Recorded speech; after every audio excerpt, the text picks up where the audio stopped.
Hi everyone, welcome to Casual Watch Talk Sunday Social.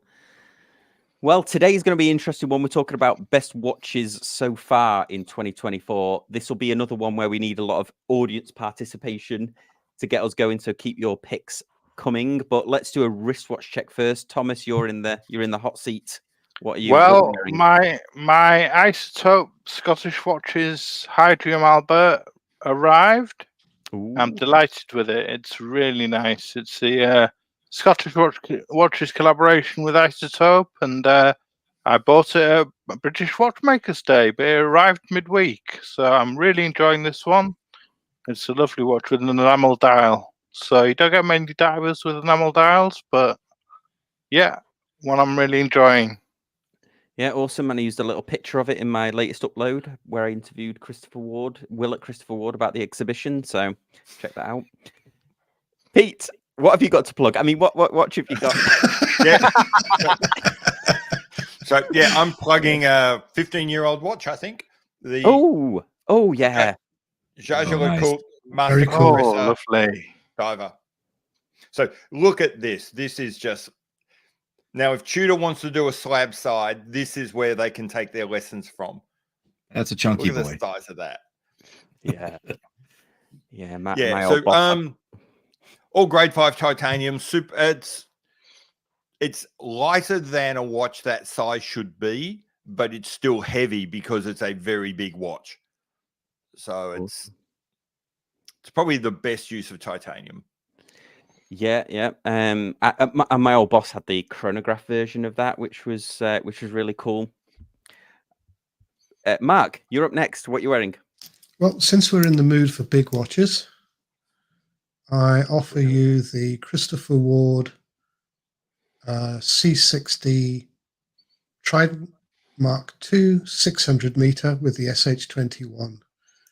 Again, not a small watch, but you know, I've had this one for 10 years and it's still ticking.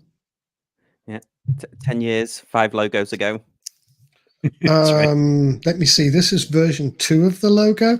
Then there were, let me see. Then they went to Christopher Ward at 9 o'clock. Then they went to Christopher Ward at 12 o'clock. Then they took Christopher Ward away and went with the flags. So it's now three logos. let's be fair. It's only 3 logos. Are there any Christopher Wards with that movement still for sale?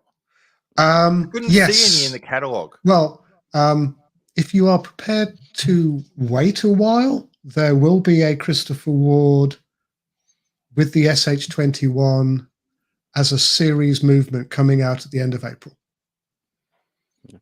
And they, you know, but it's not going to be a cheap watch, so it's not going to be 5,000 a year. It'll be a few hundred a year, but it will be a series edition watch. Yes. Nice. Cool. Todd, what are you wearing? Tonight I'm bringing out the Sega design. Ooh, yeah. I really enjoy this watch. It's a little bit big, but it's very comfortable.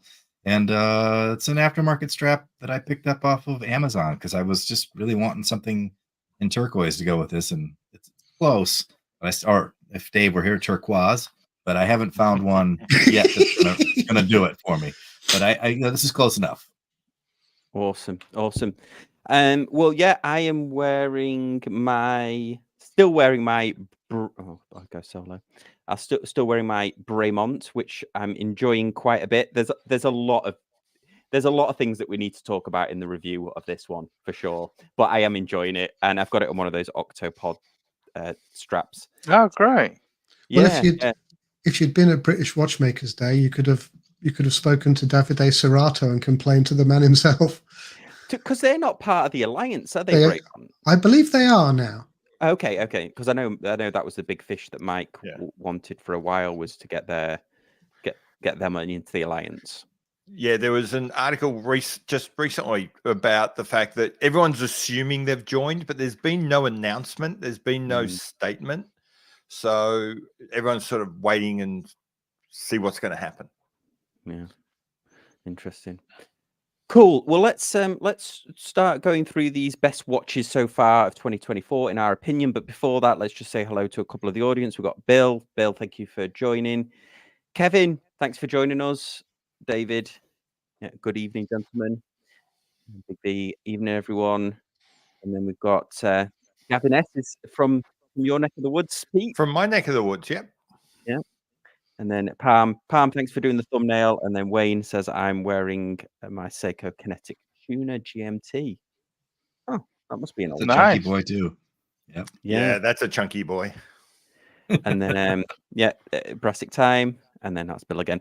Awesome. Okay, well, let's dive in with this. We are going through our picks for top watches so far of 2024. Keep your picks coming in the chat, but let's dive in. Thomas, this is your pick straight up. Yeah, I wasn't sure whether this is a 2023 or 2024 release, but I'm a big Panerai fan. Paneristi, or whatever you want to, Paneriste, whatever the singular is. But yeah, love. They're a bit limited on the range of watches they've got. They've got the Radiomir, the Luminor, the Radiomir 1940. But I love this Radiomir in this beige dial that they brought out recently. Love the beige dial. It was a 1935 model they brought out in 1935, the Radiomir. Love the calfskin, brown calfskin strap. Yeah, just a big fan of the Radiomir that Panerai do. It's a simple time-only watch. You wouldn't like that, Sam. But yeah, big fan of them. Awesome. Such good looking watches. They really are. And that price isn't crazy on that one. It's Yeah, £4,700, I think, this one. So you're right, yeah. Well, let's see what it is in the US. Oh, it's free. Ooh, that jumps considerably. 5,400. Yeah. No, that's not. My eyes are bad. I thought that's a 6,400, but yeah, 5,400. Yeah. Yeah. I've never owned a Panerai. I've always flirted with the idea, but whenever I've had the money, I've always gone with something else. I think I probably need to. Has everybody else owned a Panerai? I've got one. I've looked at the submersibles a number of times, but haven't managed to pull the trigger. There's always been something higher on the list. Yeah. I've fallen for the Spinnaker version of them. They have a Spinnaker hull that is a nice looking watch. It has that kind of vibe. Yeah, this is the one I would go for. The date and the blue dial. I have reviewed them on the channel before. I reviewed like a special edition Panerai on the channel, but yeah, this is probably the one that I would go for if I was going. Yeah, I got one like that with the date. The Luminor with the date, and it's a titanium one with a titanium bracelet, so it's nice, really nice and light because it's a big chunky watch. So cool. Yeah, no worries. Well, let's go with our next one. Todd, you're up. G-Shock. So I can't even. I love a G-Shock Square, and with all the G-Shocks that come out, this one it's just cool looking. The price is. Someone has to help me figure out why it costs what it costs, and that's that G-Shock tax that comes out when they do a special edition. But it's a cool looking watch, and it has all the features. I think it's got the Bluetooth, it's got the radio, it's got the whole gamut, plus everything you expect from a G-Shock. It's great looking. Like I always like a little punch of color, and I think that's probably one of my favorite things about G-Shocks is I'm not a huge Swatch collector, but I must have like 6 G-Shocks in my collection right now because they're fun. They're a great way to add color to for a fun look, and this one is just a banger. Yes, it's like a forged carbon case, isn't it? I think where the uplift's coming on it, but I can't do the negative one. I can't do the negative displays, even though that Rangeman technically is a negative display, but I can't. I can't do the squares in a negative. Although I'm talking myself out of it now because that fitness one was negative display as well. But I don't know. I think it looks extremely cool, but yeah, I haven't. But that one I would love to have it. But man, $2,000 is way outside my comfort zone on that. Yeah, I want that titanium one for $3,000 with the rubber. That's a lot of money, isn't it? Yeah. G-Shocks are so fun, but boy, when you get into this range, you're like, man, it's a lot of money. Yeah. I mean, it'll last forever. Well, Cool. till the solar cell dies, but yeah. I've got one still. Look, people say that. I've had this one for 30 years, and it's still running. The solar cell's still going. I don't know when it will die, but this thing has been in the ocean. It has been camping. It's been everywhere with me, and it just keeps going. I've had it forever. Yeah. I mean, I've got I've got a Citizen that I've had for 20 something years, and the solar is still going fine, but the loom is fading. It's the loom that's going, not the solar cell. Yeah. Wow. That's like that watch is having a battle of wills with you now, isn't it? It's like, hey, one of us. One of us. There you go. One of us is going first. Oh yeah, hang on. Let us show you that. Okay. Oh yeah. Oh yeah. Nice. So it's a day date eco drive. It's a little small for me now, but it's still going. I bet you the capacitor's on its last legs. But what's happening? This used to have amazing loom, and now it's average loom. Yeah, it's a shame. So it's the loom that's dying, not the watch.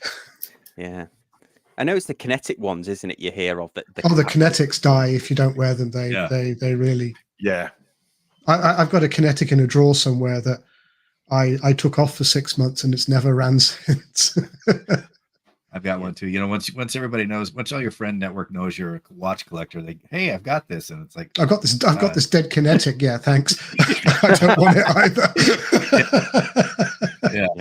It's a great idea if you only want one watch, because they really can make very nice watches. But yeah, you know, you have it's a one watch. Yeah, you see what I mean? One watch. Cool. Pete, did you have a pick yet, or I will, at the risk of being painfully obvious, you know, for me, I think the release of the year has been the White Speedmaster. I know I've stolen someone else's pick, but I actually said that thinking that, you know, someone else has probably already said it, so Sam will have it keyed up and be able to find it quickly. But no, I think it's the watch release of the year. There's a bunch of other nice things, but this could be. It won't be because because Omega has no idea how to sell a watch. But this could be the moment that the Speedmaster kind of becomes a Daytona, in that it's made the same transition that the Daytona made back in the 90s, from being a fairly run-of-the-mill, nothing particularly special, not particularly luxurious watch, something toolish and whatever. That was the Daytona no one wanted to buy. And then they went and tarted it up and made it very luxury and made it very exciting. And that's when the Daytona took off. And I think what Omega should do with this watch is not kill the old Speedmaster, but just like they did with the 300 version and create like the heritage version, which they basically now just put under glass and say that's just the heritage Seamaster. They should do the same with the old Seamaster and make this this model of. This should be the front. This is the front. This is the Speedmaster du jour. This is a Speedmaster that's available now. And do this in a blue dial and do it in a black dial. And this is the one that you want to sell. And I actually saw one of these in London last week. And it is a lovely, lovely thing. I'm not a big fan of the Speedmaster, the black dial Moonwatch. I've tried them on a number of times, never bought one. If this one had been for sale and had I been in the US, I might own one now. This is a lovely, lovely thing. And it's not a limited edition. It's a series production watch. So I feel compelled at this point to say, there hasn't been an Omega in nearly 5 years. I do actually, Pete. Yes, because you've told me many times. But we keep talking about and it. two, because you're absolutely right, and everyone says it. But this is a series production watch right now, the first few watches that hit the boutiques and the ADs have sold out immediately. If you're willing to wait maybe 6 months, maybe a year, this will be available everywhere, and it's well worth the wait. It really is. It's a lovely thing. It's taken the Speedmaster to a new level. So I think I'm with you on this one. That this is hopefully the future of the Speedmaster, and it's not something that they've had no practice with making white dial Speedmasters after all. But what they've done, all the changes they've made are very sensible. It's bang up to date, and if you're willing to be patient, no need to pay over the top for something on Chrono 24 because somebody got lucky. Wait 6 or 8 months, and you'll be able to buy one at list. Yeah. So I've got to sell all my Bitcoin now and buy these other. Well, and the thing is, unlike the Daytona, you can buy one. Yeah, Yeah. that's true. That's the most important thing. You will be able to buy one, and yeah, it's stunning on wrist. Great point. Great point. Cool. Okay. Well, there was a 2-for-1 there. I think we already got a. You spotted this, Todd, didn't you? We got one from the audience already. I'll look it up. You have to look that one up. I'm not sure what he's talking about. Yeah, Certina, GMT Certina. I haven't seen that one. Can you find it? Certina DS. Is it a DS? Yeah, 41. Probably a DS. Yeah. Let's have a look here. Okay. Oh, okay. Oh, actually, yeah.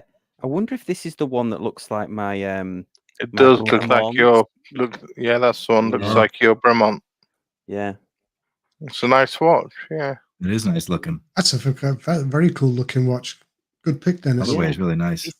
It's like a mixture between a Longines and this Bremont. Like the K shape's like the Bremont, and then the got the Longines sort of hour hand, and then those case guards, and the crown looks a bit Longines. Is cool, awesome. That's a handsome watch.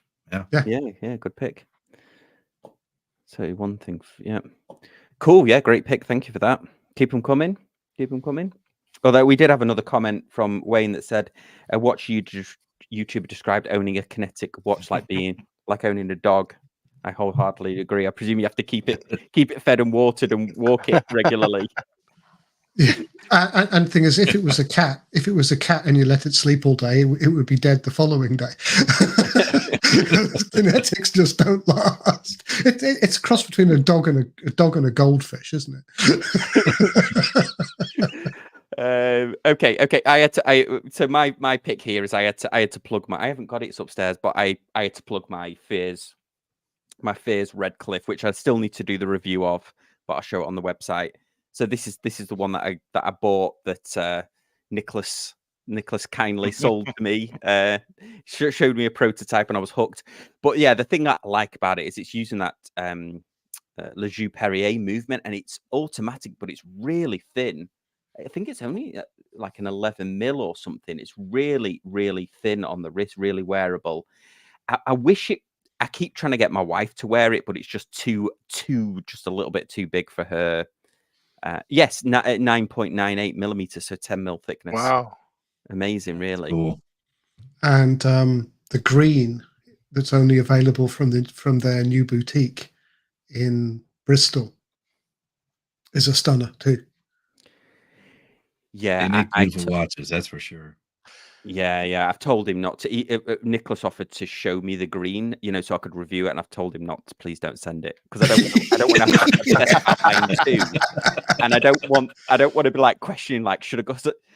Yeah. Anyway, we'll leave it there. I have to stop looking at this because I know the green. And Nicholas lent me a Fears Brunswick to wear at British Watchmakers Day. Oh. So I wore the copper salmon Brunswick. Nice. Yeah, I saw that. Which I didn't think would be my thing, but I found it really rather hard to give it back at the end of the day. Yeah. So Fears make a great watch. They really do. They do. Yeah, and this is I think this is a deal, because it was $3,300 I paid, and they include shipping with it. You get an extra strap, like a sailcloth strap. In fact, I think I've got it here. you get like a sailcloth strap with it, and it's a quick release bracelet with on the fly micro adjust on the clasp. It's a quality product. Oh yeah, you can tell that. I'm sure, I don't know if he typewrites every single one, but I'm sure there's a typewritten letter on an old school typewriter that was included, because you can feel the type through the paper. and it's got the little hazing around it where it's slammed, the outprint of the rectangle slightly hazed on the other side, on the sides. So if you're in the UK, Fears will be or have just opened their new boutique in Clifton, near the suspension bridge. So that's the place to buy the green. But how many retail outlets does a brand have to have that it no longer becomes a micro brand? Well, Fears only has one. That's the thing. Does one count? Yeah, and no, I think we can allow some, but it's been funny. I tried to go through and figure out what are the actual characteristics of a micro brand in 2024, and like it's got nothing to do with being small. There are brands that make tens of thousands of watches a year that are called micro brands, but one of the key characteristics seems to be that you're a direct-to-consumer brand. That's a characteristic of a brand that we call a micro brand. Yeah. And it'll be interesting to sort of think, at what point do we say we've decided that you're no longer, you've got too many shops? Fears have a number of distributors around the world, or sales points around the world. Yeah. Christopher Ward only have the one, which is in their HQ. But I think you're allowed to have some. I'm just going to be curious to see how many some is. I don't think you'd ever classify Fears as having many sales points, but they certainly have some. Yeah, they have like toppers, don't but they? The watches in the organization are clearly not micro brand. That's a proper brand now. Yeah. So Nicholas has done a great job in the 7 years of Fears. Yeah, he's never said he's a micro brand, does he? He says he's independent, British independent brand. Yeah. But the new store is actually a stone's throw from where his great grandfather, he had to move his store when it got bombed out during the Blitz. So he's actually geographically very close to one of the original Fears retail locations. I was in Temple Church and just off Fleet Street, and the guy there was saying that the church was redesigned in 1941. So that, I think, is a politically correct description for being bombed. Redesign. Yeah. There used to be this cool thing if anybody lives in Manchester, you can go to Manchester Library online, and you can download the map of your area. You put in your postcode, and it will show you the when they went round and during the World War II, and they drew on like where the bombs landed. They had these, I don't know if it's the National Observer Corps or somebody had to go round and draw on where the bombs landed, so you can actually overlay. So I could find my house and then which bombs landed and what type of bomb it was as well. Because Manchester, they would, because they were going back over from Blackpool or whatever, they would just just indiscriminately bomb they didn't drop enough bombs on Blackpool. It survived. Oh dear. Anyway, we're going down. Okay, so let's pull up the next one. Should we do a viewers one while we're at it? Brassic time. Yeah, actually, let's talk about Vulcain because I've got a bone to pick with Vulcain because for some reason they have single-handedly started a war on the date complication, and I knew that was happening. You know what I mean? Like, I'm disgusted. I felt that one coming from a mile away. Yeah, they're all their new watches, not a single date on them. I'm outraged. At least Fears have got a date now, Sam. So that's true. That is true. Put your blood pressure down. How good would that look with a date on it? Or actually, what it needs is the original Oris script, because that's a clear rip-off of a Divers 65. Yes, that's true. Oh yeah, definitely. So what did Brassic Time say? Oh, he's talking about the chronograph, the green chronograph. That one. Yeah, there we go. Let's have a look. That looks a lot like the new Tag Heuer glass box. Yeah. It's lovely, isn't it? That one. That's really nice. it does- it does. Bicompax. Does look like that glass box, doesn't it? Except the glass box has the date on it. Yeah. It looks I'm going to step in for Pete here and go, it looks old and fussy. Because it does. It's old and fussy. It's a perfectly nice watch. I'm over the Vulcain, Nevada Grenchen, Pearl those and Mary. the zombie brands that someone buys an old brand, they just go back, grab an old watch, and then remake it. I'm kind of over it. These watches already exist, don't need to be made again. Interesting. So, Yep. it's nice, but yeah. Yeah. Yeah. Look at that. Look, not a single date on any. Oh, and they've done it. Is that a second one? Yeah. Anyway. I'm Cool. over second as well, but that's another story.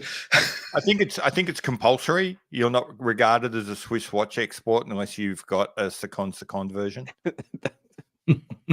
Yes, yeah. Great one. And then we had let's look. Von Krul says that he's enjoying the ProMaster Land. Yeah, Citizen have just bought out a new automatic ProMaster, which is quite cool. And then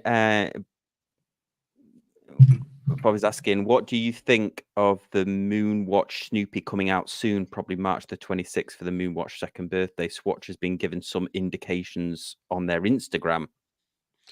I think it's another attempt by Swatch to dominate Watches and Wonders, and they probably will. They will own the conversation at Watches and Wonders despite not being there. Again, good for Swatch Group. Yeah, and they teased Snoopy, didn't they? They teased Snoopy a while ago with the box of 12, was it, or something? What moon? Yeah, I think there were 11. There was a box of 11 moon swatches for about $6,000. Yeah, and it is interesting when you think, there's that letter going around at the moment that I think is real, where people have basically been told the Snoopy, the actual Snoopy wait list has been closed because it's just too long. So there's nice distinction between the watch is not discontinued, but we're just not getting any new customers anymore. In that environment, a MoonSwatch version would seem to be sensible. Yeah, absolutely. I mean, the Snoopy, the real one, was always a limited production watch, and Omega must be horrified by the demand because it's been on the market now for 3 years, 4 years. Yeah, and they're not even close to fulfilling demand. No, apparently the wait list has got out to like 5 or 6 years, and so it's like if they didn't add a single person more to the wait list, it would probably still sell out a normal production run of 7 to 10 years. Yeah. I can't see Snoopy on Swatch's site. I wonder whether it's is there like a MoonSwatch specific Instagram? There's a post. So Watch Medicine says there's a post with Snoopy holding up a birthday cake with 2 candles. Yeah. So that's a pretty good hint, isn't it? Not 4 candles. It's not a very subtle hint. But 4 candles. Actually, you could probably just take that description, go to one of these AI image generators, and make it yourself. Yes, and that's in a 3D printer. You'd be good. Yeah, and then put it out on the internet as look at what I found, and there you go. You've created a rumor. Apparently, I didn't go far enough down the page. So let's have a look. Got Simpsons. There we go. Oh. Okay, so this was 3 weeks ago. Omega and Swatch's anniversary, which is March the 26th. What do you think? Snoopy's birthday was August the 10th. Yeah. Why 2 candles? I don't really care, to be honest with you. I'm not really bothered about MoonSwatches or Snoopy. So okay, so I can't downvote this. Shall I just put an unhappy face for you?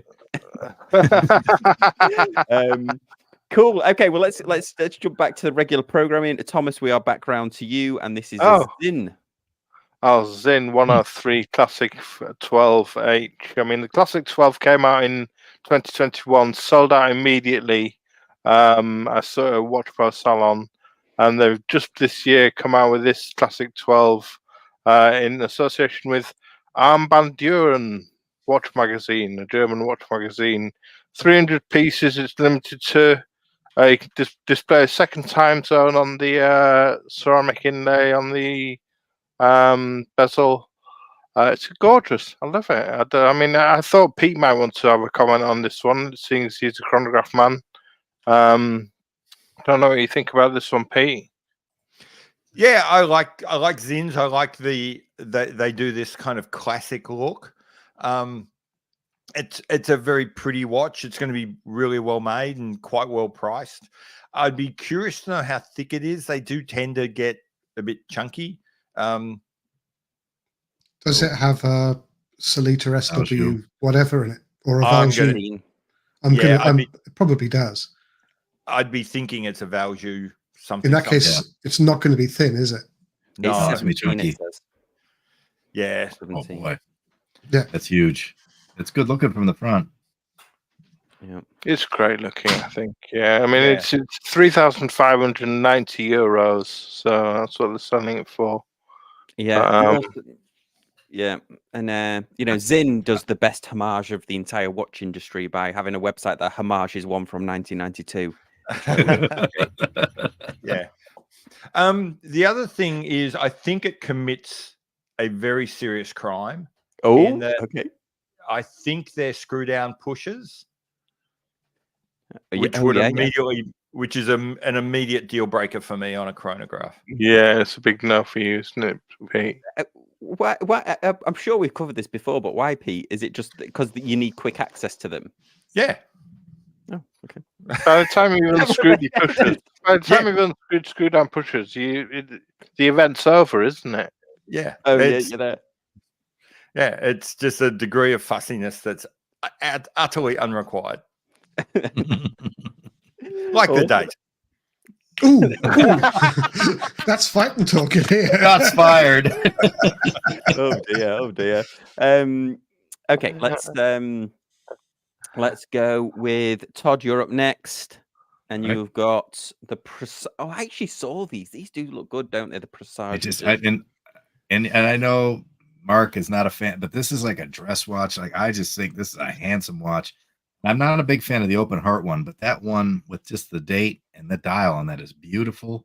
The bracelet is beautiful. The case profile is beautiful. It's the 6R movement. I think it's a 70-hour power reserve. That array. The salmon or the sand dial. I don't know what you would call that. I don't know which I like better, but man, that is everything in my alley, and it's not a crazy price. I need to put on my Scottish watches voice and talk about that vile hole they drilled in the dial. I'm not in that one. I'm not into that one. Good. The first three. Yeah, that vile hole is not a fan. But those first three are just beautiful watches, and that bracelet, like, I need to see one of these. Buy the Fears Brunswick, so much better. Yeah. I gotta fight you. I like them. This one is it just came out, I think, this month. It does raise an interesting question: is if you were introducing a new dress watch in 2024, you'd probably put it on a bracelet. Once upon a time, dress watches were like leather bands, but now the way that fashion has changed, I think that sort of steel bracelets are the new leather band, and rubber is the new steel. Is this because of all the Genta integrated watches? Has that been an influence? No, I think I've got a 1950s Omega, which is on a beads of rice bracelet. And I think beads of rice bracelets are a different thing to your average sort of oyster style bracelet. I think beads of rice go more with dress watches, to be honest with you. I think that's true, but I blame Rolex. Yes, why not? Rolex, yeah, because A, why not? And B, Rolex kind of led the push in people wanting to wear Submariners with suits and that sort of thing. And they also were the people that made bracelets popular by suddenly making them a selling point. And it's funny, no one spoke about bracelets until Rolex made a good one. And then suddenly they became the thing that everyone had to have. So I think if I was going to, Rolex haven't really introduced a new style of watch for years. They haven't really been influential in watch design for decades, but they have changed the watch industry and they've changed the taste of bracelets. And everyone wants a bracelet now. And I think that's going to mean that dress watches should now come on bracelets. There's an element of practicality, really. I understand that like leathers are handsome looking and it looks good, but it cracks and dries out and wears out and it starts to fall apart. Whereas a proper made bracelet will last a lifetime, maybe a little stretch. Yeah, that's true. It will be vaguely uncomfortable and hard to deal with for the life of the watch.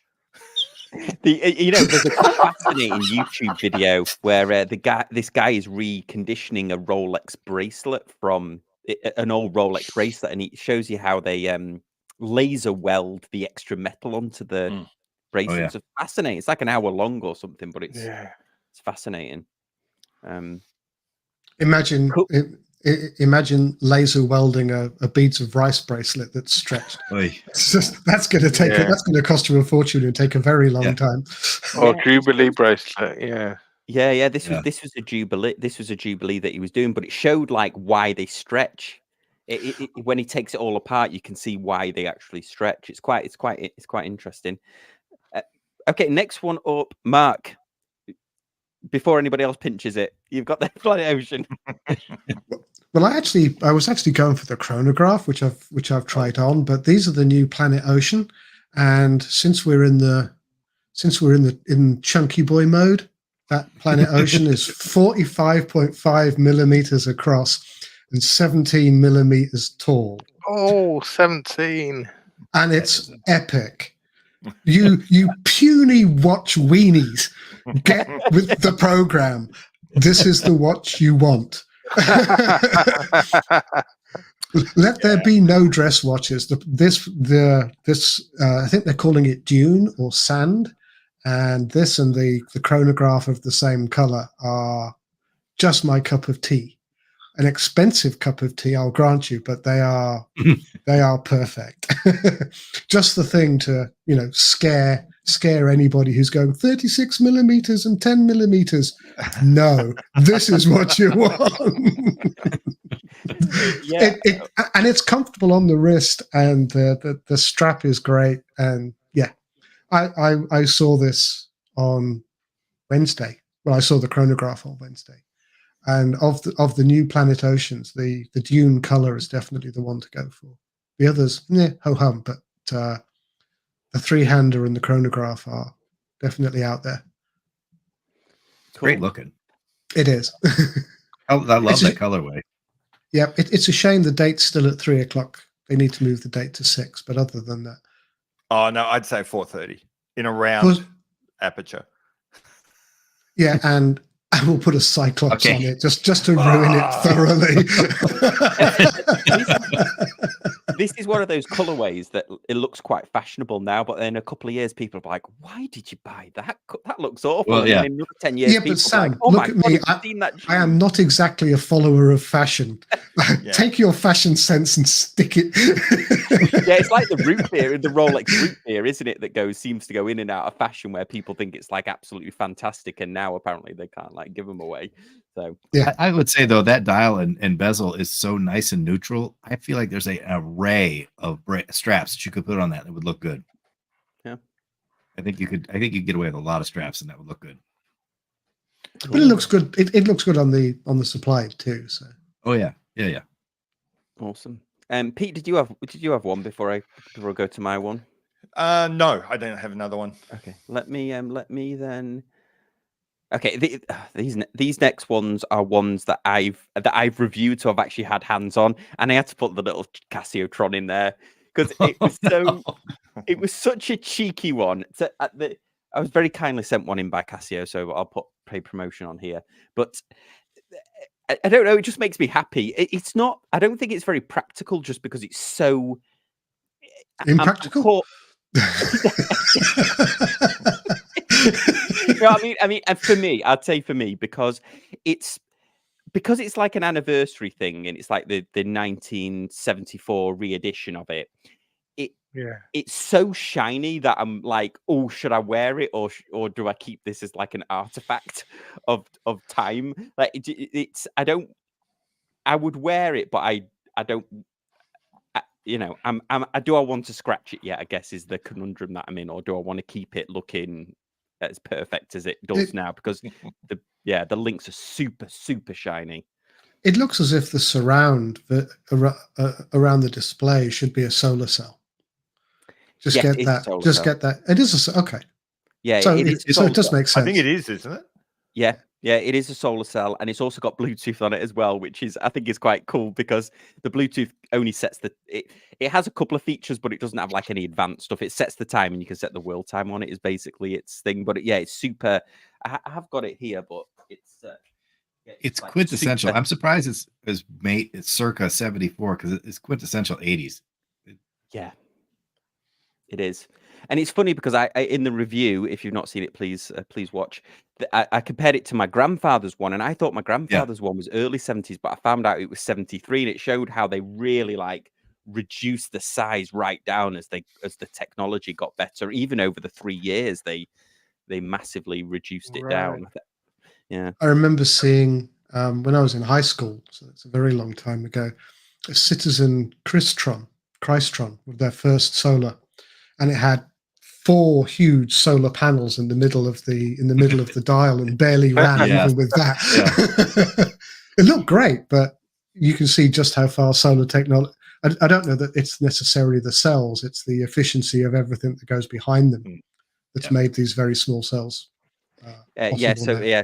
Mad Watch Collector did review this. I actually referenced his review in mine, and I was actually messaging him to compare notes about it. It is really good. I mean, it's $500. I mean, they're sold out now anyway, but it's $500. Somebody on eBay is selling one for $4,000, $3,900. Really?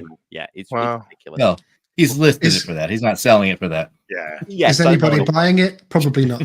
No, and it's got a really cool, like the light. My only criticism was the LCD is quite well. It's not that the LCD is tiny; it's period correct. It's just because I'm used to wearing the square, and the square's LCD screen is bigger. But anyway. Actually, one of the 10 bel cantos from Watchmakers Day went up on eBay for £13,000. I don't think he's getting that either.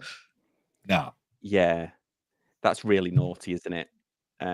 Getting a charity watch and then trying to turn a profit on it, winning it, like out of all the hundreds of people that must have applied for the raffle that day and then won it. I spoke to the team over at Christopher Ward, and they were like, well, there's nothing. Well, it's nothing they can do. Yeah, it was his watch. Okay, let's we've got quite a few more to go through here. So this is a watch that when they teased it, I was like, I'm definitely buying that. And then when they announced it, I was like, when I saw the size. But anyway, not to put a dampener on it, Thomas. Why do you like this one? Why do you like this tiny watch? I really like it. I know it's 36 mil and it's pretty small, but I just love the design. It's the 971 reissue by Timex, the Velocity. It just that racing dial, the checkered flag pattern around the dial, and the orange speedometer second hand. It's a lovely little touch, really retro, funky sort of touch quartz movement, and £165, which is probably about $200. It's an absolute bargain. I bet it fits. I bet it wears bigger too with those big lugs. I bet it doesn't look diminutive on the wrist. I can't do it. If this was 39 or 40, I would have bought it right then. It's got the date on it and everything. I mean, this is a winner. This is an absolute winner. And I was as soon as it was, because they teased it, didn't they, a little bit, and they didn't Yeah. put the. I was like, oh, went straight onto it. And I was like, oh, 36 can't do it. I love that second hand. I do too. Really funky orange. Pointer second hand, but I have a vintage watch that has the same setup. I love it. Yeah, I like it.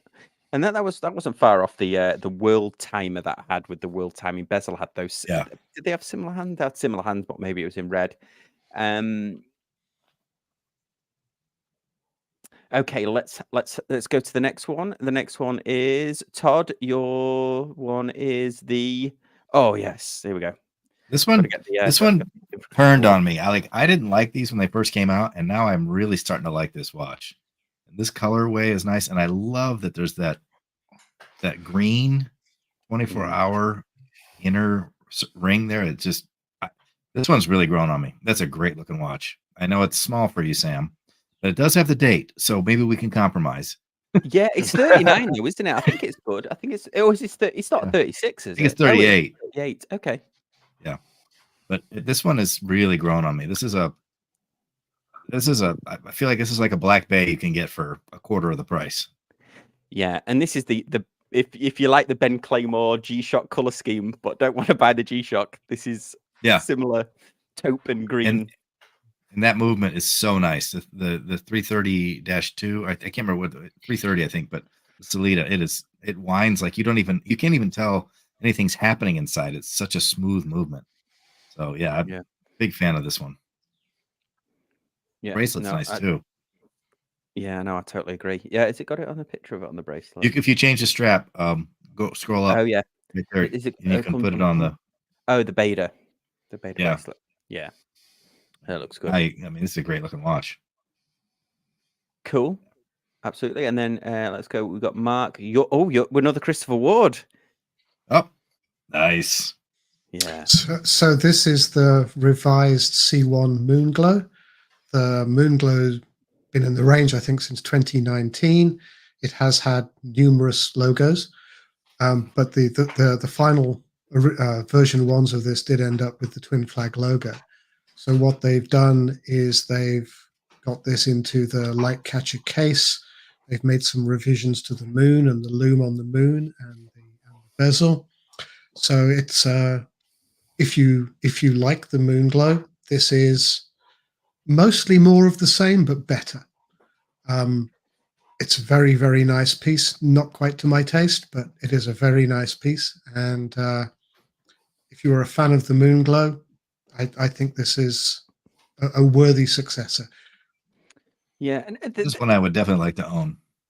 Yeah, if that is the date, isn't it? Around it the is around the top. Yeah. There's a indicator. The numbers are the date, and there's a little red cutout which moves to indicate what actual date it is. So there's a date disc with a red marker.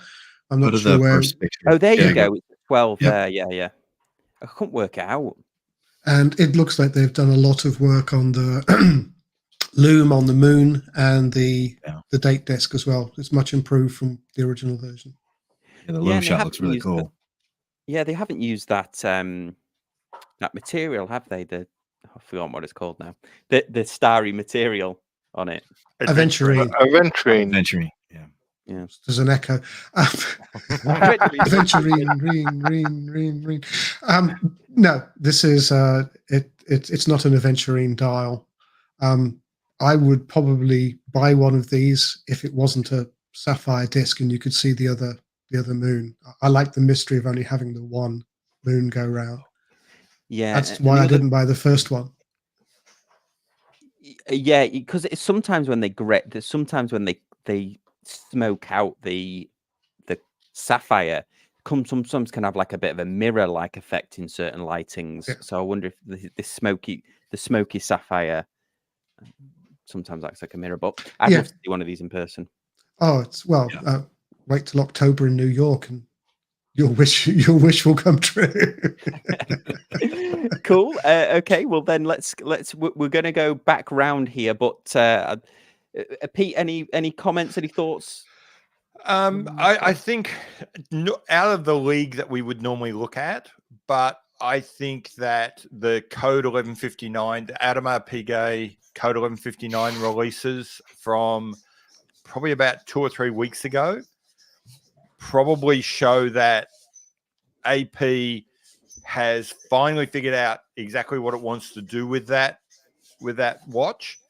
And I think we can say as of now, AP have 2 watches in their collection, a Royal Oak and a Code. They come in it's substantial enough and it's interesting enough and it's got its own kind of look that I think it's now sort of matured.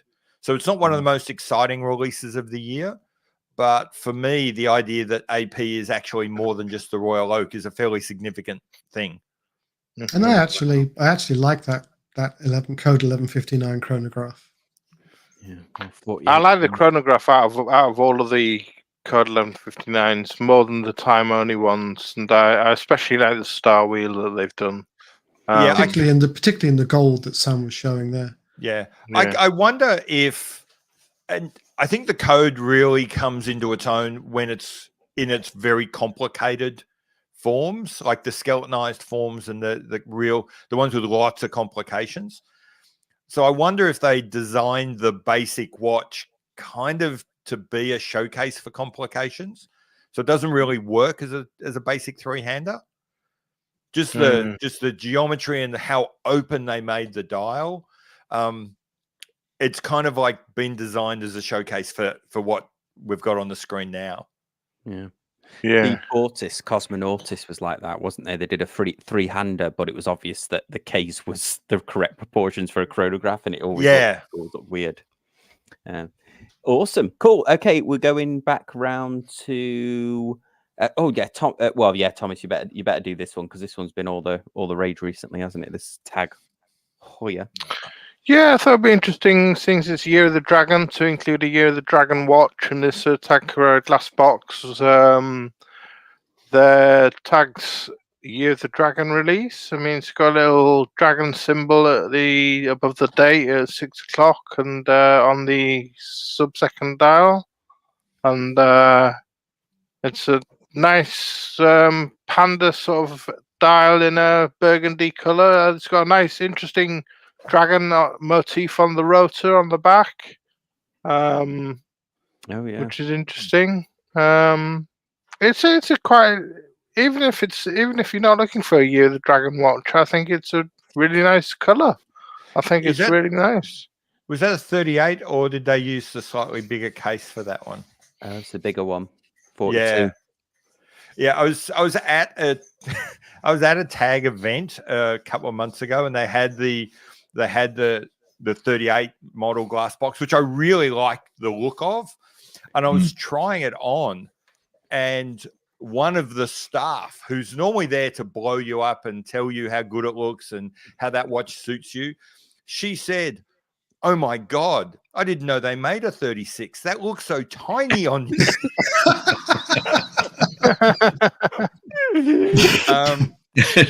This is Pete sort of humble bragging what a manly wrist he has. Yeah, no. I do have a large wrist. And secondly, I think that, for whatever reason, the design on this, I think the glass box wears really, really small. It looks tiny on your wrist. So yeah, I'm kind of, it's not in the, I think a lot of people might look at this and go, oh, it's 42 millimeters. It's not that modern. It's not in keeping with the smaller watch thing. I reckon this is I did wear the Porsche one, which is this size case, and it looks like a 38 to 40 millimeter watch. So, I think people should give this a try, should ignore the number and give this a try, because they do not wear like normal watches. Yeah, that Solargraph that I tried on, I think that was a 40 or something, and that I think that's a 40, yeah. Yeah, it seemed quite small. It seemed very small on the wrist. I mean, it was slender because it was solar quartz, of course, but it did seem small. And I have seen these glass boxes, and even in the case, the 38 looks tiny. Just so good looking, but yeah, they do feel small. I held one at the Vegas boutique, and it was like it feels small in hand. Yeah. Yeah, that's good. That was a good pick, Thomas. Then your next one, actually, this is still you, Thomas, is the Baltic. Yeah, the Baltic Hermetique Glacia White. And this came out, I think, about sometime last week, and sold out immediately. And I just like the textured dial, to be honest with you. The dimpled texture on the dial, the quarter Arabics, numerals, and the it was €600, I think. And sold out immediately. Came out in a range of colours, different colours, black, green, black textured dial, white textured I don't think dial. the green is textured, so that's still available. Green doesn't look textured, does it? No. But the textured dials really drew me in. Really, I really like the textured dial ones, and so it's a big hit. Sold out straight away, and I'm a big dial fan. I'm into the aesthetics of dials, and but no date again, Sam. So I'm big. I'm a big fan of the aesthetics of dials. That's what draws me into a lot of watches. So so this is one of my picks. Yeah, nice one. Cool. Well, and then I could just because I put it in the thumbnail and we've not spoken about it yet. I also had the Citizen on the super titanium gold. I think it must be gold PVD, but this is I'm trying to get one. I mean, the limited edition, but I've been trying to ask Citizen whether I can get this to review or one of the Citizens. I'm absolutely fascinated by them. So they would the Tudor Washi dial, I think it was the paper dial with the flecked platinum on that had been rolled on by a bamboo tube or something, and that looked gorgeous. I mean, the fact that they're precise to within plus minus 5 seconds, that was the one. Yeah. So accurate. I mean, they're beating Grand Seiko, which are accurate. The 9F movement, which is accurate to plus minus 10 seconds, and they really are the best quartz you can get. Really. Yeah, I was reading something. I don't know where I read it. That washi paper. That's a washi paper. Yeah, that's the only bit that they don't make in house. Everything else, even including like the lubricants for the watch, they make in at Citizen's location. Can't remember really reading that, but cool. Yeah, don't forget to give us a thumbs up. Cool. Okay. Well, any last picks before we wrap up the show here? It was probably useful. We got in before Watches and Wonders. It'll be I think I get the feeling like it's been a sort of a slow burn until Watches and Wonders comes up. So I think everything will accelerate after that. Yeah. Well, before we go, should we give everyone a little plug here? So, Thomas, what you've got coming up next on the old YouTubes? I'm going to be doing Microbrand divers under £1,000. So it's going to be the next show in the next fortnight. So the escapement show. So that's going to be our next show. So I don't know, Pete's got lots of stuff. I bet lots of stuff. Upload, Pete, or my next video is going to be in response to some community questions that I put out ages ago. People were asking sort of where my collection's going and what I'm planning to buy next. That's normally a question I never answer, but I'm going to this time. So I'm going to do a video on the watch, because my collection's got to the point now where I don't need what I need to fill gaps is now very specific. So it's now like, I have 5 watches I'm looking for.